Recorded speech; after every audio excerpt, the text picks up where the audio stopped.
Hi, and welcome to our channel. My name is Jay, and in today's video, we're diving into a detailed comparison of the Grandstream HT818 version 1 versus version 2 gateway. After we show you the main differences between version 1 and version 2, we're going to do a quick configuration for the HT818 version 2 model to show you the differences in the setup and the web GUI. If you're looking to upgrade your VoIP setup or you just need to replace your POTS lines, well, this video is for you.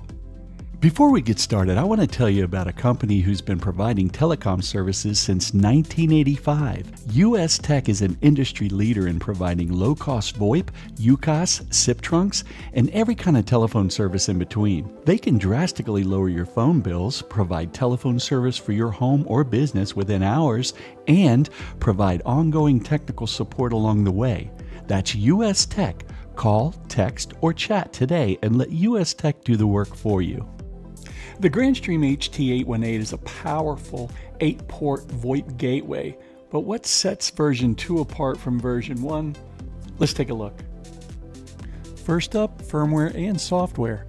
The HT818 version 2 comes with updated firmware and software enhancements, improving overall performance, security, and compatibility with newer technologies.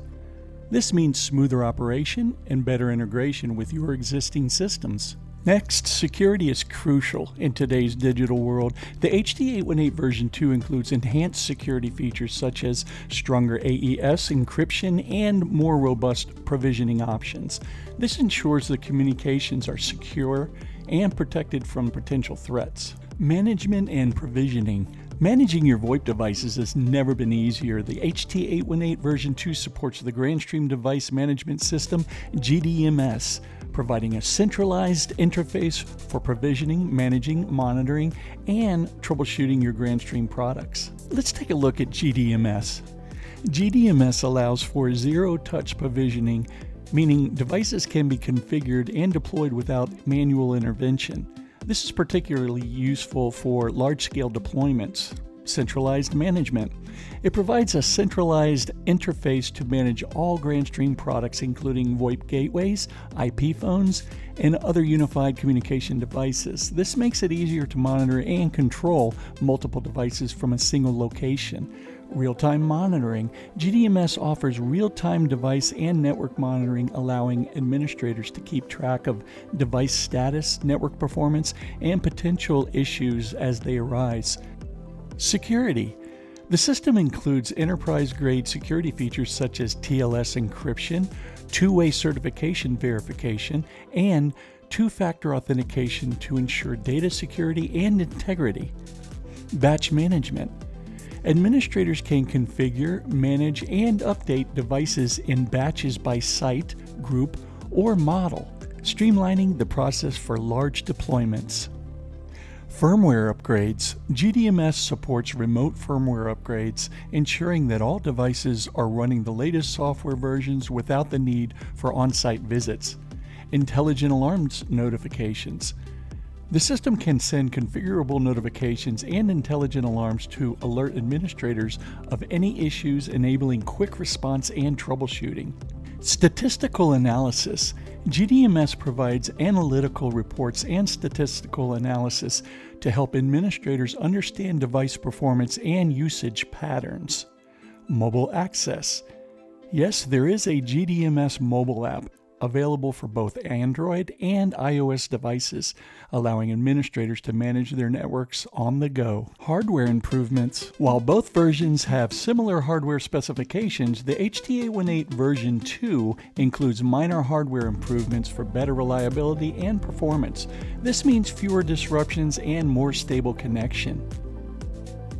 In summary, the Grandstream HT818 version 2 offers improved security management capabilities and software enhancements compared to the original HT818. If you're looking for a reliable and secure VoIP gateway, the HT818 version 2 is the way to go.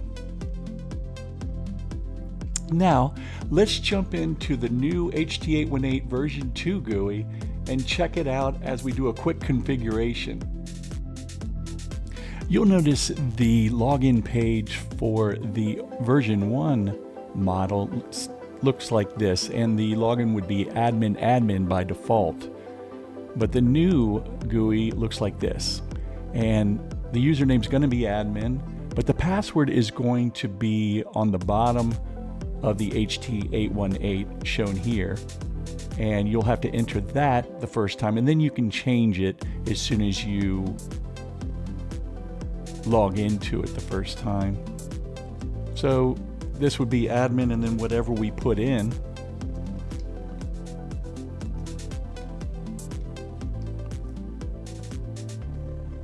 And it looks like that, the new way. It would be admin and then the password on the bottom.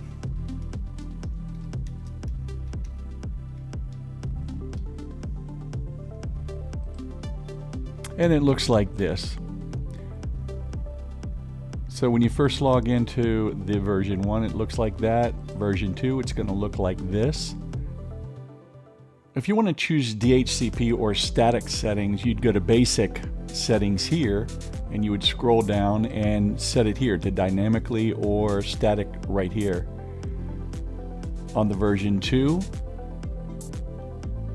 you're going to go to network settings, and then you're going to go to Ethernet settings, and then you can choose here whether it's dynamically, DHCP or statically set right here. Now, to activate the FXS ports with a SIP account, you're going to need three things. You're going to need first the primary SIP server URL. Second, you're going to need a SIP username or ID. And the third thing you're going to need is a SIP password. And we get all of these from US Tech. And so once you have that information, you're going to go to Profile 1 and activate SIP server URL. So in the old one, to go to Profile 1, you would just click on it up at top. Up at the top, you would click on Profile 1, and you would add these primary SIP server right here. On version 2, you're going to go all the way down to port settings, and you'll see right here, primary SIP server. You're going to go all the way down to port settings, Profile 1, and general settings up here. And you can see you can enter the primary SIP server right here. The next thing you're going to want to do is activate your ports on your HT818.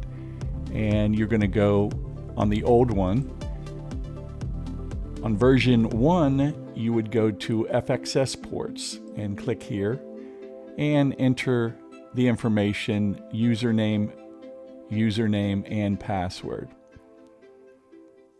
On the version 2, you would go to port settings and scroll all the way down to FXS port. And you would do the same thing here. You would add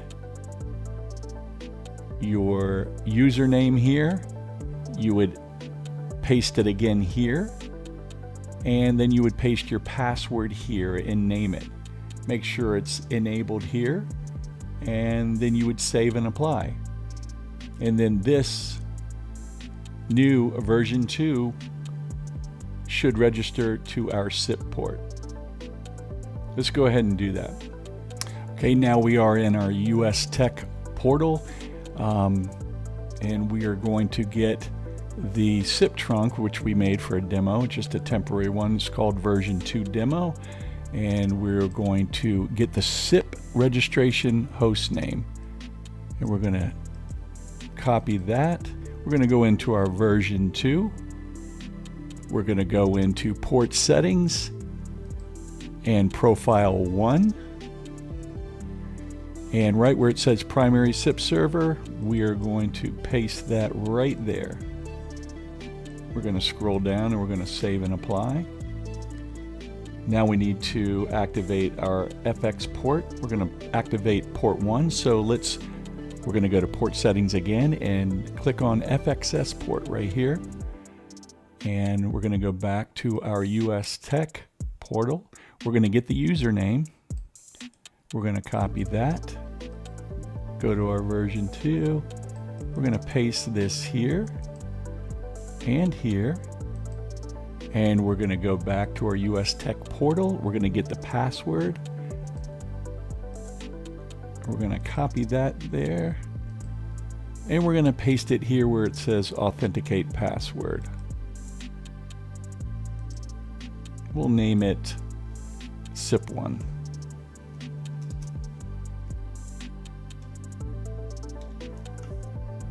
Make sure that it is enabled, the port is enabled, and then we're going to save and apply. And now if we go back to our status page and look at the port status, it is registered. You can see that SIP 003 US Tech demo. That's the one that is registered.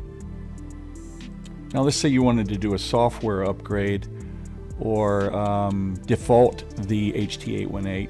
You can, in the old one, you would go to advanced settings and you would scroll all the way down and you would upload your firmware there and reboot. In version 2, you would go to maintenance, upgrade, and firmware here, and upgrade your firmware here. And if you wanted to default to factory settings, you would go to maintenance, you would go to device manager, and you can either reboot it here or you can restore to factory. You can drop down this and just go full reset. And that's all there is to it. Thanks for watching. And don't forget to like, subscribe, and hit that bell icon for more quick tech tutorials. And don't forget to go to www.ustech.com for a full demo and get access to money-saving SIP trunks. Also, let us know in the comments which VoIP gateway you prefer.